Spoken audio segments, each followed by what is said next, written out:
While most people are busy chasing holiday discounts, wrapping gifts, and convincing themselves that nothing important ever happens during the last week of the year, a $52 billion situation is quietly forming inside the silver market. Quietly is the word that should make you uncomfortable, because this is not the kind of crisis that announces itself with flashing headlines. It doesn't trend on social media. It doesn't show up in a neat alert on your phone. It builds where almost nobody looks, inside the market plumbing that only matters when it breaks. And here's the part that should stop you. By the time most people realize what's happening, the opportunity to understand it, let alone prepare for it, will already be gone. What I'm about to share isn't speculation. It's not a rumor passed around trading desks. It's a simple combination of mathematics, market structure, and a calendar-driven event that shows up every single year. Except this year, the conditions are nothing like normal. If you only hold on to one idea from this entire analysis, make it this. Markets don't break when everyone is trading. Markets break when nobody is there. Think about that for a second. A market feels safest when it's busy, prices updating constantly, buyers and sellers everywhere, volume flowing. It looks alive. It feels stable. But price activity is not stability. Liquidity is stability. The invisible network of people and institutions standing in the middle, absorbing orders, smoothing out imbalances, making sure transactions can actually happen without drama. When that network disappears, price doesn't drift. It jumps. And tomorrow, we enter the window where that disappearance is not an accident. It's predictable. Traders have a name for it. They call it the ghost week. It's a 10-day stretch where financial markets technically remain open, but the people who make those markets function essentially vanish. Investment bank trading desks shut down. Hedge fund managers go on vacation. Market makers step away from their screens. Liquidity providers stop providing liquidity. On paper, the market is still alive. In reality, it's barely breathing. Now, that alone would already be dangerous, but this year we're walking into that liquidity blackout with a loaded spring. Silver just closed around $80 an ounce on Christmas Day. And sitting right now in the March 2026 delivery window is a mountain of futures contracts that most people casually dismiss as paper. That word hides the truth. There are roughly 145,000 of those contracts open. Each one represents 5,000 ounces of silver. Do the multiplication with me. That's 725 million ounces of exposure. At current prices, that is about $52 billion frozen in place while the market is about to lose the very people who keep it functioning. This is not a small imbalance. This is not noise. This is pressure being trapped inside a system that is about to lose its release valve. And the reason this matters is simple. Obligations don't take holidays. Factories don't shut down because traders are on the beach. Production lines don't pause because liquidity is thin. Silver is not a nice-to-have metal anymore. For a growing number of industries, it is the metal everything is built around. So while the market's ability to absorb orders is about to turn off, the real-world need for silver keeps running. That mismatch is the entire story. Because when real demand stays on and market capacity turns off, price doesn't negotiate. It discovers. And in the next part, you'll see why this isn't just a trading anomaly, but the opening move of a chain reaction that the calendar itself is about to set in motion. The ghost week doesn't sound dangerous when you first hear about it. 10 days. Market's still technically open. Screens still show prices. Charts still move. So most people assume nothing really changes. But what actually changes is everything that matters. During this window, the people who normally hold the market together quietly disappear, not because of some secret decision, but because it's the end of the year. Investment banks shut down trading desks to close their books. Hedge fund managers step away. Market makers reduce activity or log out completely. Liquidity providers, whose only job is to be there when others want to trade, go on holiday. The system is still running, but the engine has been pulled out. Trading volume doesn't just drift lower, it collapses.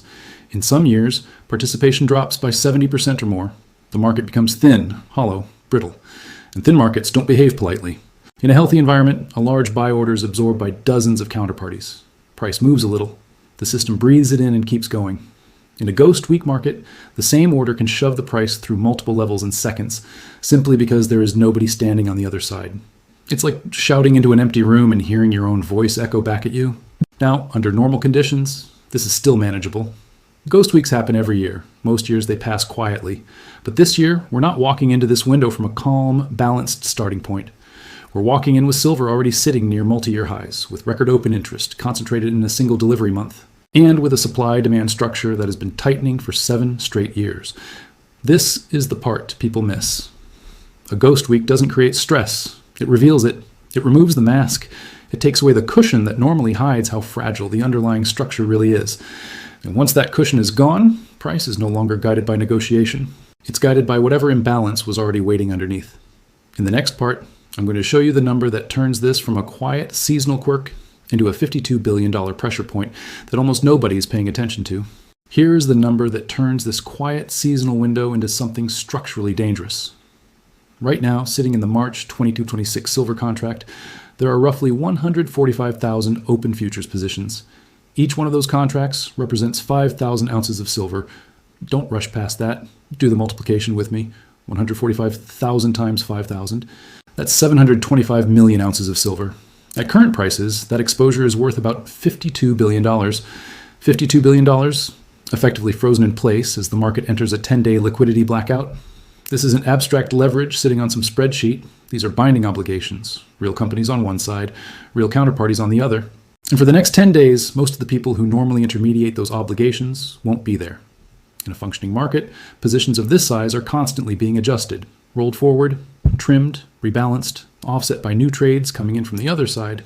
But when liquidity disappears, those mechanisms don't slow down. They stop, which means every position inside that March 2026 window is locked in, whether the holder likes it or not. No graceful exits, no fine-tuning, no ability to respond to what price is doing, just exposure, sitting there, waiting for the market to wake back up. And when it does, all of that pressure doesn't leak out gradually. It comes back online at once. In the next part, I'm going to move away from futures contracts and show you what this looks like inside a real factory that cannot pause its production schedule just because traders are on holiday. Now forget the futures market for a moment and imagine you're running a solar panel factory. Every single day, your production line consumes about 50 kilograms of silver. Not because it's a nice-to-have ingredient, but because silver is the best electrical conductor we can use at scale. It's what allows sunlight to turn into usable electricity inside a panel. Your procurement team doesn't buy silver at the last minute. They lock in prices months ahead using futures contracts. That's how modern manufacturing protects itself from volatility. But now it's December 26th. The people who normally sell you those contracts are on vacation. The desks that normally provide liquidity are dark. The institutions that absorb risk have stepped away. Your factory doesn't care. Your customers don't care. Orders are still due. Shipments are still scheduled. Production targets haven't changed just because the calendar flipped to the holidays. So you're left with a problem that no spreadsheet can solve. You need metal. But the market that normally delivers it to you has gone quiet. Now multiply that across hundreds of industrial users. Solar manufacturers in China, India, and the United States. Automotive plants building vehicles packed with silver-heavy electrical systems. Electronics companies producing everything from smartphones to medical equipment. They all wake up on the same day with the same constraint. They still need silver. And for the next 10 days, the place where they normally go to secure it has effectively vanished. In the next part, I'll show you how this pressure has been quietly building for months inside a single delivery window that almost no one outside the industry is watching. This pressure didn't appear overnight. Since September, open interest in silver futures has been climbing steadily. Not because of speculation alone, but because real manufacturers with real delivery obligations have been locking in their exposure. Then, on November 22nd, something structural shifted. The March 2026 contract became the front-month vehicle. From that moment on, every new hedge, every industrial purchase, every speculative position started flowing into a single delivery window. One contract month, one narrow pipe through which the entire market had to move. And that pipe just happens to converge with the worst liquidity conditions of the entire calendar year. This is how stress accumulates invisibly. Month after month, more positions pile in. More exposure concentrates in the same place. But because markets are functioning normally, nobody feels the strain. It's like pressure building behind a dam that hasn't shown any cracks yet, until the water suddenly has nowhere left to go. In the next part, I'm going to zoom out and show you why this isn't just a temporary congestion problem, but the latest chapter in a 7-year story of structural silver shortages. What we're seeing right now didn't start this winter. It's the result of a structural imbalance that has been compounding for 7 straight years. In 2024, industrial demand for silver reached a record level of roughly 680 million ounces. That wasn't a small increase over previous years. It was the highest industrial consumption ever recorded. Now compare that with supply. Total global silver mining in that same year produced only about 813 million ounces. Let me do the subtraction with you. 813 million mined. 680 million consumed by industry alone. That leaves just over 130 million ounces for everything else on the planet. Jewelry, coins, investment demand, medical use, strategic reserves. And this wasn't a one-off event. The silver market has now recorded deficits for 7 consecutive years. Not a single year of surplus to rebuild inventories.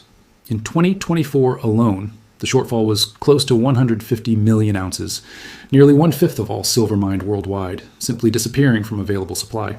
Add up the deficits from 2021 through 2024, and you get roughly 678 million ounces. That's almost 10 months of global mine production. Which raises a question almost nobody asks: where did all of that metal come from? It came from inventories, from ETFs, from government stockpiles, from melted jewelry and recycled material, from buffers that were never meant to be drained year after year. Those buffers are not infinite, they're finite, and they're shrinking. In the next part, I'm going to show you why one single technology shift is accelerating this imbalance faster than anyone expected. The imbalance isn't just continuing, it's accelerating. One single technology shift has quietly changed the entire silver demand curve. Solar manufacturing has moved toward a new generation of panel design that uses significantly more silver per unit than before. The technical name doesn't matter here. What matters is the outcome. These new panels require roughly 50% more silver than the previous generation. Not 5%, not 10, 50. And solar alone already consumed over 200 million ounces of silver in a single year. That means one industry is now absorbing nearly a third of all industrial silver on the planet. Think about what that does to the math. Global silver mining hasn't meaningfully increased in almost a decade. Yet one application is ramping demand at a pace that was never built into supply models. Projections suggest that within a few years, the solar sector could be pulling several 100 million ounces of silver annually. At that point, industrial consumption would exceed total global mine production before we will have even allocated a single ounce to jewelry, investment, or strategic stockpiles. This is why price alone can't solve the problem quickly. You can't re-engineer solar factories in a few months. You can't swap silver out of panel designs that were planned and funded years ago. These companies don't get to wait for a better market. They either pay the price or they stop production. In the next part, I'll connect this demand shock with the way futures markets behave when liquidity vanishes, and show you how these forces collide into something far more violent than a normal price move. This is where everything we've talked about stops being theory. When markets are healthy, even massive positions can be managed. Institutions roll contracts forward. They trim exposure. They hedge on both sides of the book. The system gives them time. But during the ghost week, that time vanishes. If you're holding a short position in the March contract and price starts to rise, you can't quietly adjust. You can't find a market maker willing to take the other side. You can't spread the risk across different months. You're stuck. And futures markets have a rule that doesn't care about your intentions. Every price increase triggers margin calls. Not paper losses. Real cash that must be posted immediately. If silver jumps, your broker doesn't ask how you feel about it. They ask for money. And when enough players can't meet those margin calls, something mechanical happens. They're forced to buy back their positions at whatever price is available. That buying pushes prices higher, which triggers more margin calls, which forces more buying. It's not a story, it's a loop. A closed system where pressure feeds on itself. This is why short squeezes don't climb gently. They leap. And in a thin market, there's no ceiling to absorb that leap. In the next part, I'm going to show you how the calendar itself locks this loop into place, creating a 10-day window where nobody can escape the exposure they're carrying. Now let's lay the calendar on top of everything we've just discussed. December 26th, Boxing Day, London, Hong Kong, Singapore, all closed. Then comes the weekend. 2 more days where almost nothing moves. December 30th and 31st, year-end. Skeleton crews, books being closed, nobody taking risk. January 1st, global holiday, markets shut again. Only on January 2nd do screens officially light back up. And even then, real liquidity doesn't return. Most desks are still dark. Many traders are still away. The people who normally stand between buyers and sellers aren't fully back until the 5th or 6th. Count the days. It's 10 full days where price discovery is effectively suspended. 10 days where obligations keep running, but the mechanism to manage them is frozen. Factories don't stop. Production lines don't pause. Contracts don't wait for traders to come back from vacation. Industrial buyers still need metal every morning, and they're all coming back to the same market at the same time. After 10 days of forced inaction, there is no gentle re-entry from that. When that door opens, everyone pushes through it at once. In the final part, I'm going to place you in front of the only choice this structure leaves behind. So this is where all the mathematics, all the structure, and all the calendar mechanics collapse into a single moment. When markets reopen in early January, the price you see may have very little connection to where silver closed on Christmas Day. There is no rule that forces futures markets to move smoothly. If enough buy orders pile up while liquidity is absent, the market is allowed to simply reopen at a completely different level. For those holding long positions, this is the outcome they've been positioned for. For those holding shorts or operating without protection, the next 2 weeks represent something far more serious than volatility. They represent exposure you cannot adjust. During the ghost week, you cannot fine-tune risk. You cannot close positions cleanly. You cannot negotiate your way out. You wait. And when liquidity finally returns, you face whatever price the market demands. That's the binary choice embedded in this structure. You either prepare for what the mathematics is pointing toward, or you hope the mathematics is wrong. By January 2nd, the answer won't be philosophical anymore. It will be visible on the screen. Because in markets, when liquidity disappears and obligations remain, price doesn't compromise. It simply discovers the level required to clear the imbalance